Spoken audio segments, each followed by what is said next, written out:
Well, some of the deadliest fighting so far as Iraqi forces continue the battle to retake the old city of Mosul. Soldiers say resistance from Islamic State fighters in the western parts of the city has been fierce. And now new reports suggest desperate militants are forcing people to stay in their homes and shooting civilians and entire families who try to flee. VOA's Heather Murdock has our report from Mosul. We're standing about 200 meters outside the old city, and you can hear fighting behind me. Soldiers say the reason why we're not seeing civilians fleeing is not because they don't want to flee, but because Islamic State militants are targeting them with sniper fire. Besides IS snipers, Mosul residents are victims of airstrikes, car bombs, executions, and mortars from both sides. Civilian death tolls are soaring. As many as 8,000 people per day have fled Mosul in recent weeks, but officials say that number is decreasing because more civilians are trapped. Outside this camp, families that escaped say they saw other people trying to flee, arrested or murdered by IS. May God banish them and cure us from this evil. The past week has seen some of the most brutal fighting since operations to retake Iraq from Islamic State militants began in October, and soldiers have been fighting around the edges of Mosul's old city for weeks. Trapping civilians, officials say, is IS's strategy to slow down the battle with human shields. And for a broader picture now of what's going on in western Mosul, we are joined on Skype from Erbil in Kurdish Iraq by VOA's Middle East correspondent Heather Murdock. Welcome, Heather. And also on Skype, VOA Pentagon correspondent Carla Babb. I thank you ladies for joining us. Heather, let me start with you, and thank you, by the way, for that report. So, is there anywhere that's safe right now for civilians in the western parts of Mosul? Western Mosul is pretty much entirely a disaster zone. In the areas that are relatively safe, meaning the Iraqi forces have held the area for more than a month, there's not necessarily as much or any mortar fire on the edges of the city, but they don't have any food or water, electricity. I'm sorry, they do have some food, but there's no running water and no electricity. When you get closer to the battles, inside the battle has been the deadliest for the civilians in recent weeks since operations began. And outside the battle zones, there's still sniper fire, mortars, and other weaponry being sent out by Islamic State militants to civilian neighborhoods. Right. And Carla, as you heard Heather say, there's really very few places for civilians to go. They've essentially become pawns in this war. And now we're hearing reports of civilians sort of being herded into booby-trapped buildings and being forced to stay there. What do you know about that, and what are you hearing? Well, the Pentagon has said that they have evidence of Islamic State fighters herding these individuals, these civilians, into homes and forcing them in and booby-trapping the areas. Like you said, there's evidence that the Pentagon said they received Wednesday of seeing this happening and having one civilian refusing to go into the house, and so the ISIS fighter shoots him. Then there's also been instances that Iraqi security forces have seen the generals on the ground, General Votel, who's the leader of Central Command, and General Stephen Townsend, who is the ground commander for coalition forces, have both said that there were instances that the Iraqis came up on. One time, 45 civilians were put into a house rigged to explode. Another time, they came across 25 civilians being placed in a building rigged to explode. Luckily, the Iraqi security forces were able to disable the bombs and get them out. But this is such a really difficult time for civilians going through, in addition to the Iraqis fighting the war. So they do have evidence of that, right, Carla? Yes, okay. They have video. They have not released that yet, but they're trying to get that cleared to release. Heather, let me get back to you. The people you've interviewed, do they have evidence to back up those claims?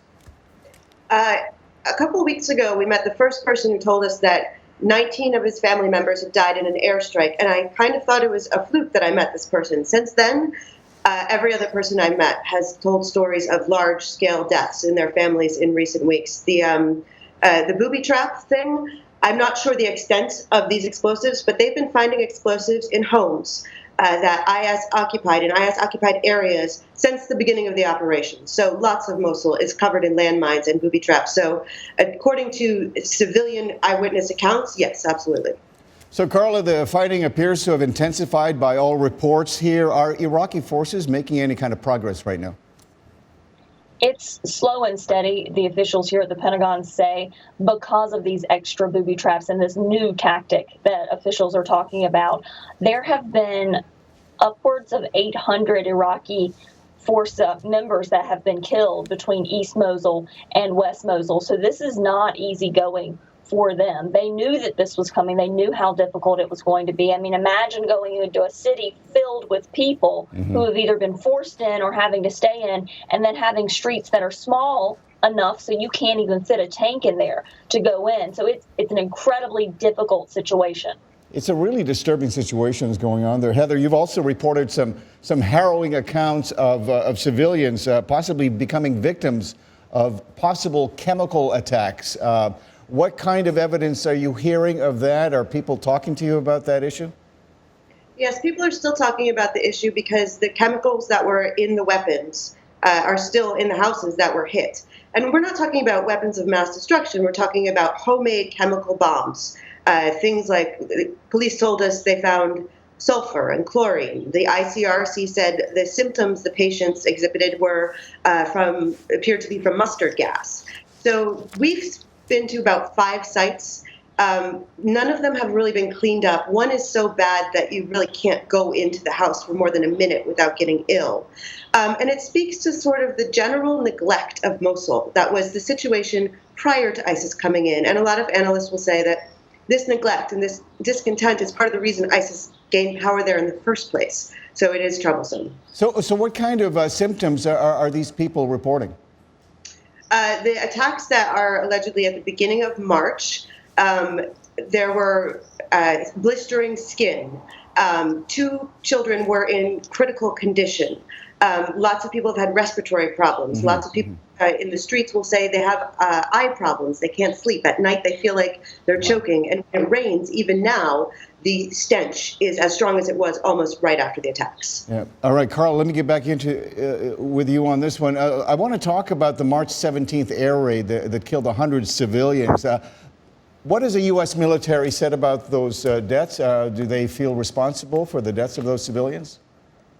Well, they're investigating that instance right now. There is a formal investigation. They have assessed that the civilian casualty allegations are credible, and they're moving forward on that. General Stephen Townsend, who I was telling you about earlier, the ground commander, said that there's a fair chance that the United States did do this. They have sent people down there. There was a strike on this particular building at the time of these casualties. What is not in that picture, though, is the amount of munitions that were used and the type of munitions that were used, according to U.S. officials, were nowhere near anything that could take down that building. Let me give you an example. If they used a Hellfire missile, that radius, that kill radius, is about 15 meters. That's not going to take down a big building. Right. So that's why they're trying to see if maybe this is one of those instances where, yes, they were taking out a sniper on a roof, but the building exploded because of other bombs that had been placed by the Islamic State. We will have to find out as this investigation moves forward. Officials now have given us the bare information, but they want to make sure they fully investigate before they give a final report. All right. I thank you, Carla, and thank you, Heather. Please stay safe. Time now for our first break. But when we come back, Britain officially filed for divorce from the European Union this week. What does it mean for the UK, for Europe, and for global trade in general? This is The Correspondents on Voice of America.